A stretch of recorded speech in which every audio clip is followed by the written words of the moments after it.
Not the Sports News is Romy Titus and her guests covering the world of sport from football to athletics, cricket, rugby, UFC, and Dambe wrestling. Live weekdays on omniaudio.africa, 8:30 a.m. Central African Time.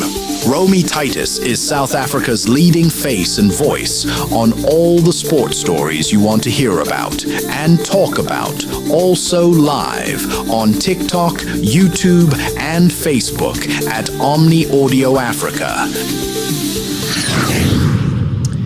The big question is, who deserves to be named the player of the season?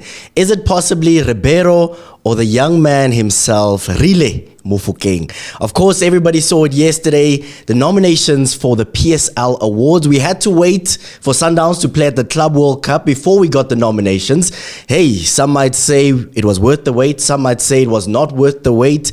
That's the big talking point this morning on Not the Sports News. It is Discussion Wednesdays, and we are talking about the man that will be named the player of the season.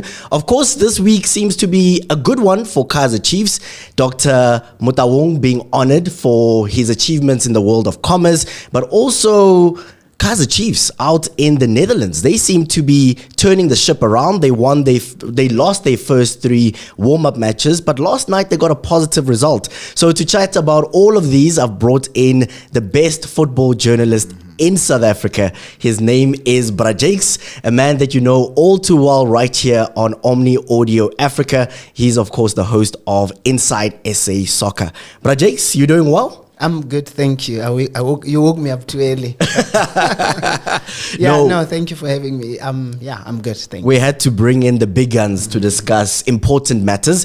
Before we go through the nominees, I'd like to talk about Dr. Motaung receiving his second honorary doctorate. Of course, he received the first one a few years ago, but yesterday Wits honored him with a doctorate in commerce, given what he's achieved in the world of business. We know that Pito has a doctorate as well. Rassie Rasmus received one last year from the University of the Western Cape, Bika, as some would call it. Yeah. What is the significance of an honorary doctorate, and is it actually important? Look, I think the universities really mean well. When you look at a lot of these people who get given the honorary doctorates, there are people who've made a huge impact in society.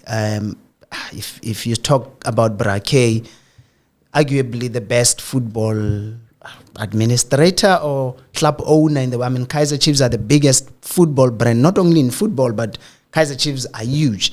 I agree that he's worthy of this doctorate. They call it a doctorate in commerce. The first one he got was at UCT, and they said social sciences. So when you think of it, what Kaizer Motaung has done with Kaizer Chiefs, it's changed a lot of lives.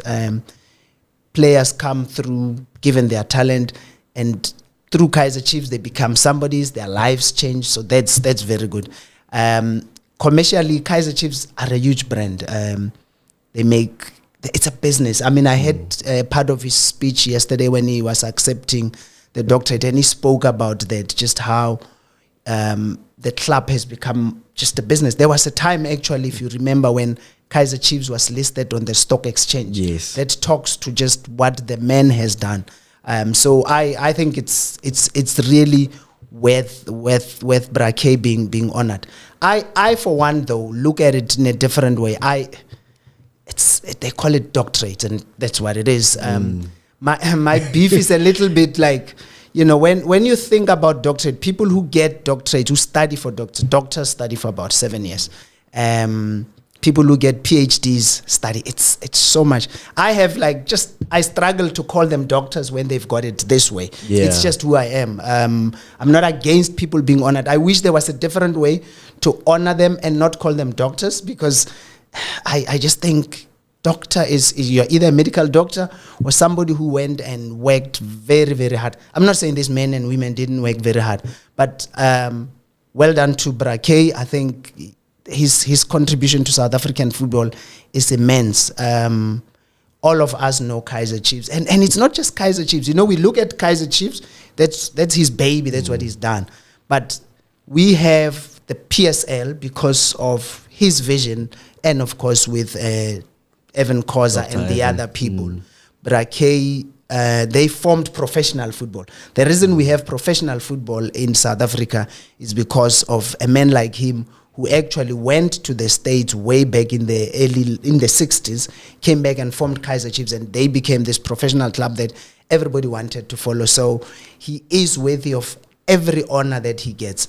I just say, as I've said earlier, the doctor thing is just something that I would wish we found a different way to do it, but that's how it's done in this country, and congratulations to Brake. It feels a little bit uncomfortable, you say, and that's perfectly understandable.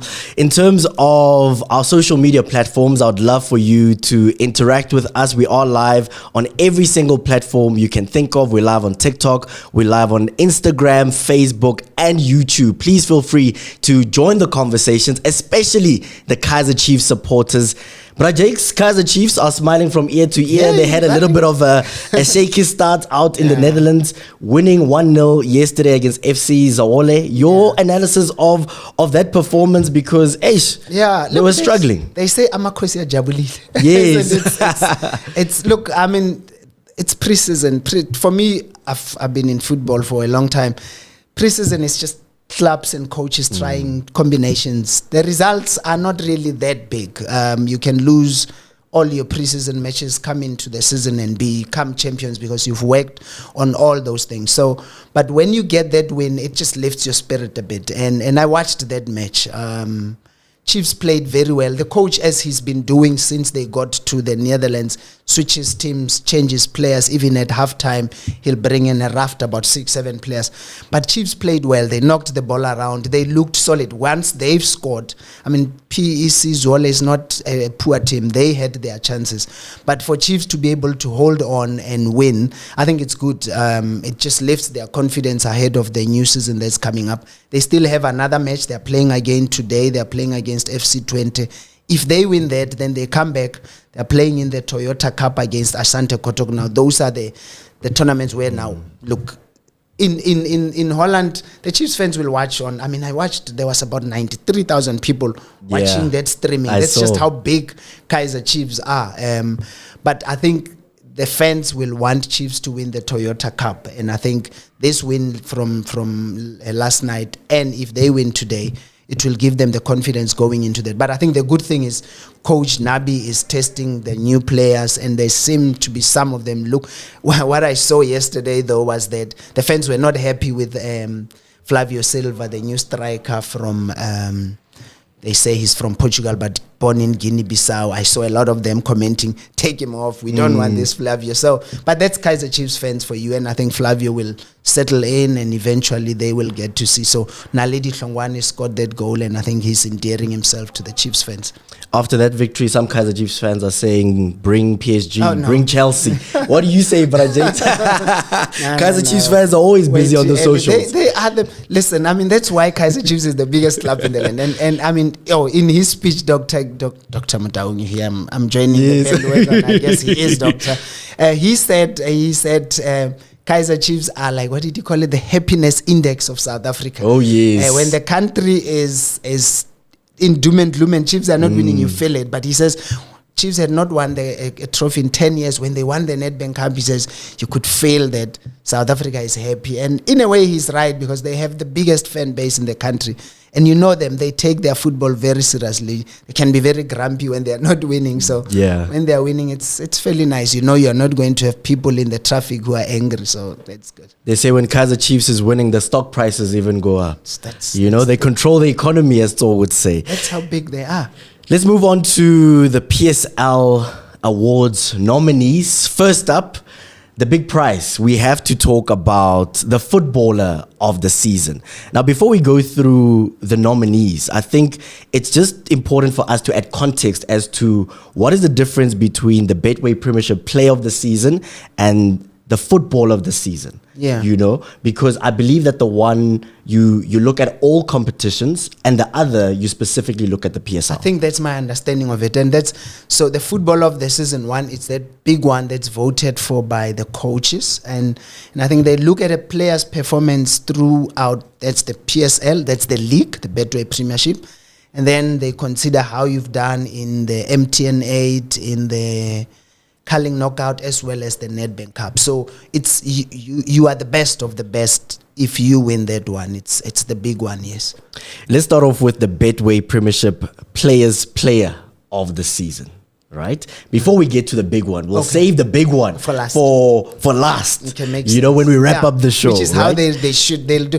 I think, look, the one thing that I look at this, they announced that the awards are going to take place when the 29th, Tuesday, but it looks like it's going to be virtually yet again, which for me it's a pity. It's not COVID times. Why is it virtually? I don't know. It's the PSL. They'll tell us and explain. But yeah, it looks like it. We haven't received invitations to go and clean up our tuxedos yet. So I think, yeah, it will stay in the wardrobe gathering dust.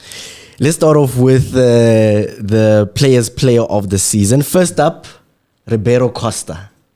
Your analysis of his performance this season before we get to the other nominees. I think that guy was just phenomenal. Besides the skills, besides the talent that is there, he's a very intelligent player. You watch Sundowns and you know that, there'll be times when you don't even see him, and then the moment he gets the ball, he does something that's just ridiculous. He can either score from just an incredible angle, whether he shoots or he dinks the ball in, or he can make a pass that like very few players would make. He runs into scoring areas, he creates.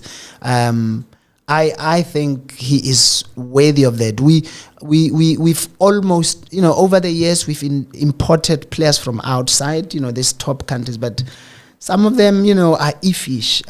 He's the kind of player that look, Brazil is a country of great talent, and it's a pity he can't get in. But I think if he had been a little younger, there was actually a call for South Africa to naturalize him and play for our country, and I know coach Hugo Bruce is anti that, and he's the big man in charge. But he's that kind of player that if he had come to South Africa early on, and people would say, let's make him South African, and I would say so, very worthy of that nomination.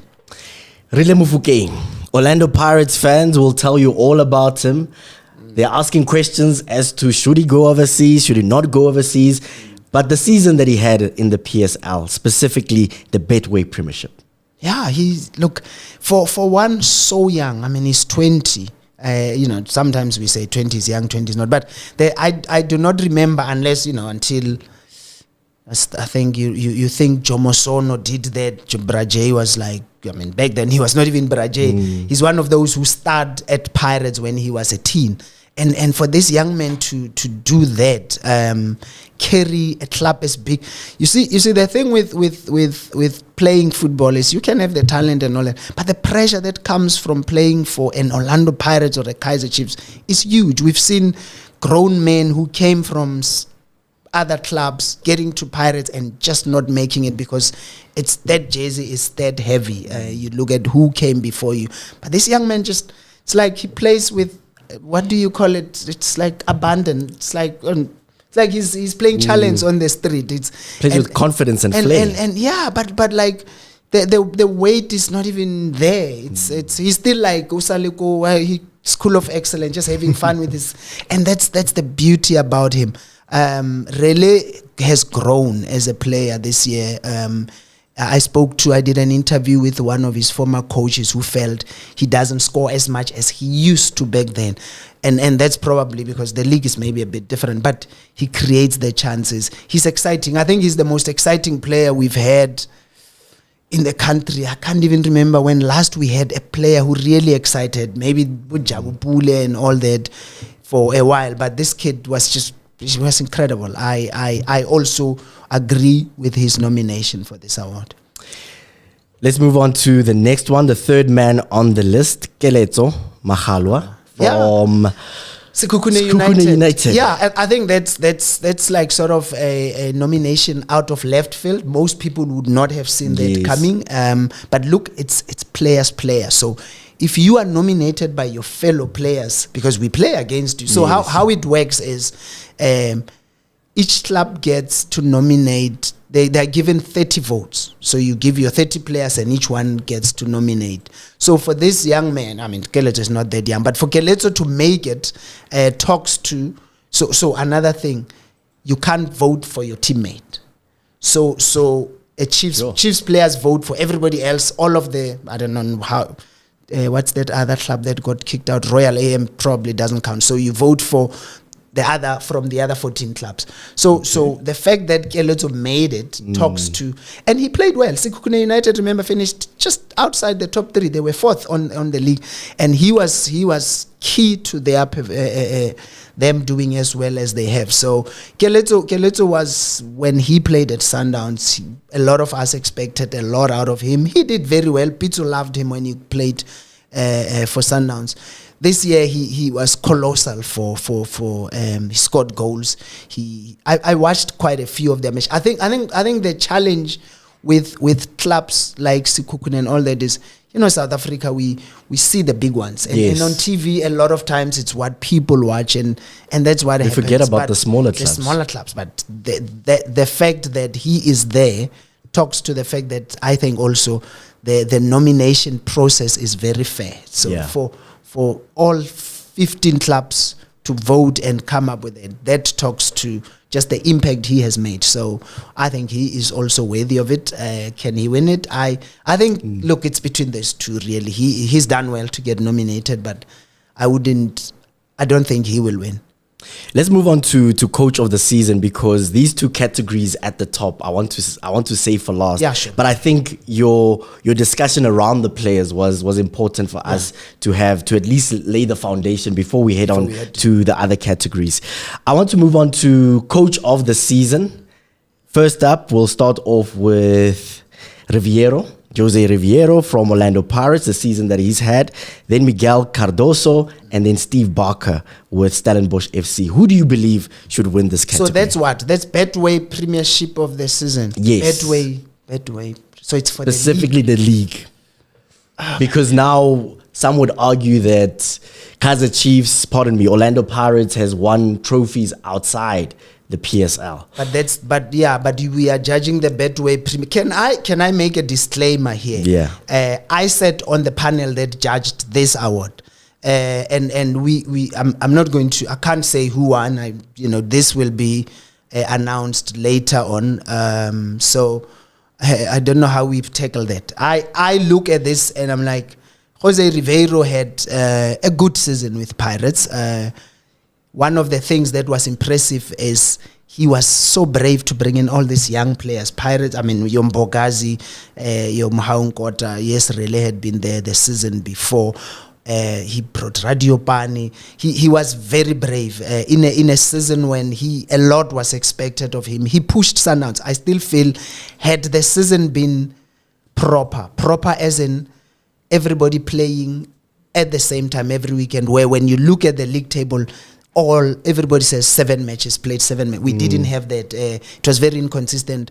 Pirates themselves, I think, in a way, I wouldn't say they are to blame for it, but Pirates got off days when they should have played because they were going to play in the continent, whereas Sundowns just kept on playing. Yeah. And what it did was it hamstrung Orlando Pirates, because now you're playing catch-up continuously. Yes. Because Sundowns are winning, you have to play catch-up. So I think had the season been consistent, we would have had a much, much closer competition, and Ribeiro would probably have done better than he did in terms of that. With Miguel Cardoso, my thing is he came into Sundowns 7 matches into the season. Yeah. Sundowns they were already top of the table. He found a moving car. All he had to do is just continue driving. He played. So here was the thing. Sundowns said we are letting go of Manqoba Mngqithi because he's not playing the Sundowns way. That's what they said. We're winning, but he's not playing this. And I looked at what Miguel Cardoso did. He came in. Yeah, Sundowns looked okay, but I didn't see any huge improvement in terms of what Manqoba was doing. I didn't see the Sundowns way that everybody talks about. But The man comes in, he is new to South African football, continues and wins the league. I mean, I remember somebody was calculating the ratio and all that. He has a better goal win ratio if you take away the 7 whatever. So he's done very well. You win the league, you've done very well. Steve Barker is incredible. Hey, a guy who every season loses his key players. Igram Reina's left. Adams left midway. He brings in youngsters from the Diski Challenge, and they continuously do well. So it's to finish third again with that kind of team that, you know, budgets wise, I'm not going to go there because they're Stellies. They probably have a proper budget, but they keep losing players, and they don't go and buy to replace. They don't say, oh, we've lost an experienced guy. They bring in the young kids. So for somebody to do what he's done, it's very commendable. So it's a very tight one. I think anybody who wins that, I wouldn't have issues with any of them winning. But can I challenge you a little bit and press you a little bit? Wouldn't it be easier for one to argue that the coach that wins the league is the coach that is deserving of coach of the season in the Betway Premiership? Look, that's been a debate over the years. I've a lot of the years in the past I've sat in these panels and we would argue about that. Yet in the past there has been years. I remember Gavin Hunt coaching Black Leopards. They finished 4th in the league and he won coach of the year. And the reasoning there was, look, here's this guy coaching a club that has I think they'd just been promoted or very new in the PSL, and people were saying they have no resources, he's out there, no players. And somebody then argues, says, no, but you can't punish a guy who coaches Sundowns because a lot of people will say, no, everybody who coaches Sundowns must win. But a coach still has to do the job. Yes, they have the facility. So it's a difficult one. Hey, you are right. If you win the league, it means you are the best. Logic says that you've done the best, therefore. But there's all these dynamics. You have it all. You are, like I say, with Steve Barker, you're coaching a club where continuously you're losing. Every season you are rebuilding, yet you perform as well as he's done. So it's a tough one. Let's wait for the awards to be announced. But like I'm saying, I was there. I voted for who I voted for. But it's a panel and we discuss. And you're not sharing that secret, no. It will be announced on the 29th. 7 p.m. on SABC and SuperSport. So all right, thank you, Brajakes. Okay, playing it safe. Let's move on to goalkeeper of the season. Because of time, we'll start to move a little bit quicker through the nominations. In terms of goalkeeper of the season in the Betway Premiership, Ronman Williams is one would say a favorite, but Asipo Chain could possibly win it from Orlando Pirates. And then who else is nominated? Elvis Chipezeze. Yes. Yeah, it's a... Ronwen had a good season. Ronwen had a fairly good season, I think. But he didn't play. Look, in terms of percentages, I don't know. But I remember him being away, not playing a bit. Sipo Chai. I mean, he played for Pirates. It's. Are you asking me who? If I was sitting there and voting, I'm putting you on the spot. I would say Sipo Chaine. I would vote Sipo Chaine if I was there. But I'm not part of that, and let's wait and see who wins it. But yeah, if you asked me to vote, Sipo Chaine would get my vote. In terms of defender of the season, Grant Kekana, you've got Nkosinati Sibisi from Orlando Pirates. And who else?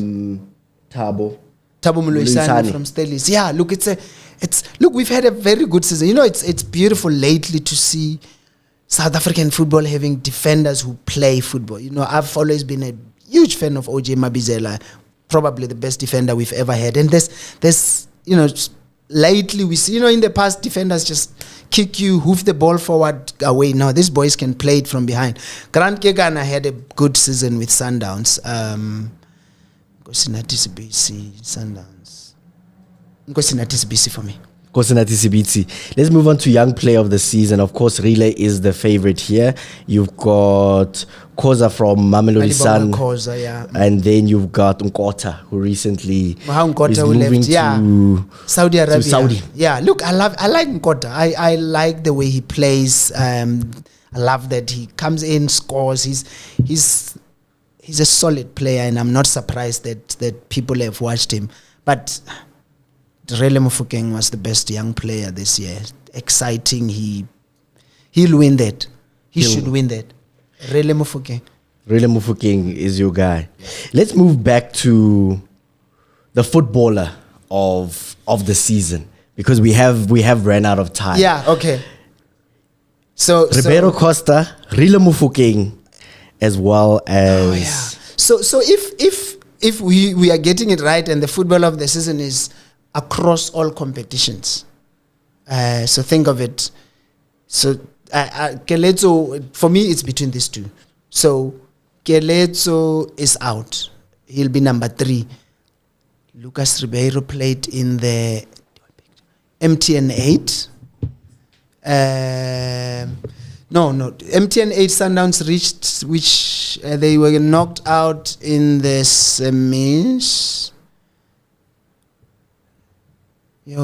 Ribeiro. Let's think. Rele Mofokeng was in 2 cup finals. MTN 8, they won that. He took them to the Nedbank Cup final. The comments are saying Ribeiro deserves it, just to apply a little bit of pressure. What, football of the season? Yes. Yeah, but that's why I'm saying that. Is it football of the? There's football of the season, and there's Betway Premiership Player of the season. So Betway Premiership Player of the guys, this is tough. Eh? Very tough. It is. The best footballer this year. Look, Lucas Ribeiro. Betway Premiership Footballer of the season. Lucas Ribeiro was the best player this year. But I'm saying Rele got Pirates to the Nedbank Cup final and the MTN 8 Cup final, and they finished runners-up to Sundowns. Sundowns were only in 1 cup final, isn't it? Culling knockout, which they lost. Pirates won 1, yes. lost. Yeah, but MTN 8. Any one of those. Let's make it a tie. Let's make it a tie. We can't make it a tie, but no, we are not sitting on the fence. We can't make it a tie. Yeah, listen. Let's get a definitive answer from me. Betway Premiership Footballer of the season. Okay, Lucas Ribeiro Costa. Lucas Ribeiro Costa. Yeah, by like this small margin. By a percentage point. And Rele, you giving him second place. That's football. Yeah. Football of the season. You're talking about football of the big one, the main one. Yes, football of the season. That's what I'm saying. It's the one that's voted for by the coaches. So yeah, let's see. I'm not. And then for players, player of the season, the players are going to go to vote for Lucas Ribeiro Costa. They won't vote for Rele. No, they will, but I'm just saying the majority of votes will go. Listen, that guy is it's different. It's different class. Look, Rele is going to win MTN last man standing. Yeah. He's going to win Nedbank most promising player. He's going to win PSL player. So he'll win 3 awards, I think. And then the other 2, the big 2 will go to Lucas Ribeiro. Should go. I'm not a judge, but yeah, I think. We have a question here, and they're asking, why isn't Reyners a part of the conversation? Yes, that's. I mean, in my show that's coming up, we are going to talk about that. I think it's So here's the how this thing works. The coaches. Let's with these 2. Let's explain how it works so people can understand. There's 15 coaches who all nominate, and each one nominates 3, 2, 1. Mm-hmm. So you put your number 2, your number 1, 2, 3, and the number 1 guy gets 3 points, the number 2 points, the 1 point. So then they tally those points, and out of that, the top 3 emerge. Yes. So it's very possible. In fact, I can bet you that there are coaches and players who have voted for Ikram Reyners. He just did not get enough points. That's what it is. I would have had Reyners, actually, personally, I would have had Reyners above Keletso Magalo.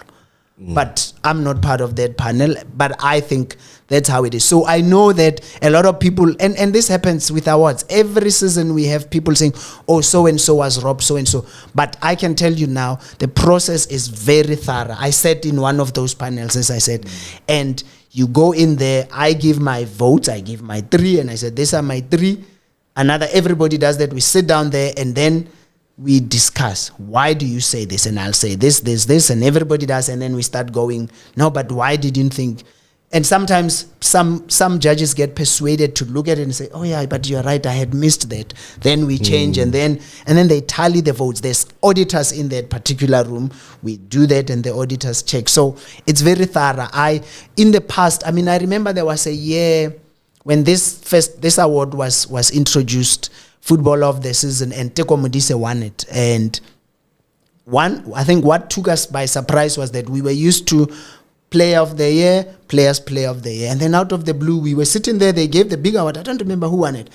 And then they said, oh, there's still another award. And they gave Teko Modise the Football of the Year award, the big one, this one. It was being introduced, but we were not told. And I remember I even wrote an article saying, they just wanted to give Teko the thing, and this whole thing, Pirates are being favored. But over the years, they've explained how it works. And I can tell you now, it's people who gave their views. Football is very subjective. You had me struggle to go. Yeah. So everyone is going to say, why so and so? But the reality is, it's what it is. The process is fair. Whether the best person has won, it's another thing. But the reality is, process was followed. People came in and coaches. These are coaches who've been coaching the whole season. They choose. The players themselves choose. And the rest of the awards, the PSL is going to release the names of everyone who sat on those panels. And as I told you, I was on one of the panels, the coach of the season panel. We debated. We did not agree on certain things. And the winner will come. Whether it's the one I voted for or not, that's another thing. But there was 5 of us. We discussed and we agreed. Eventually, we reached a consensus, voted. The votes were tallied, and the guy who won. All right, Brad Jakes, feeling the pressure a little bit. Thank you so much for the explanation. Of course, the 29th of July is when we will find out who will be the player of the season. The conversation continues right here on Omni Audio Africa. We saw you guys interacting on our social media platforms. Thank you so much for joining us. Romy Titus will be back with you on Friday. Not the sports news is Romy Titus and her guests covering the world of sport from football to athletics, cricket, rugby, UFC, and Dambe wrestling live weekdays on omniaudio.africa 8:30 a.m. Central African Time. Romy Titus is South Africa's leading face and voice on all the sports stories you want to hear about and talk about, also live on TikTok, YouTube, and Facebook at Omni Audio Africa.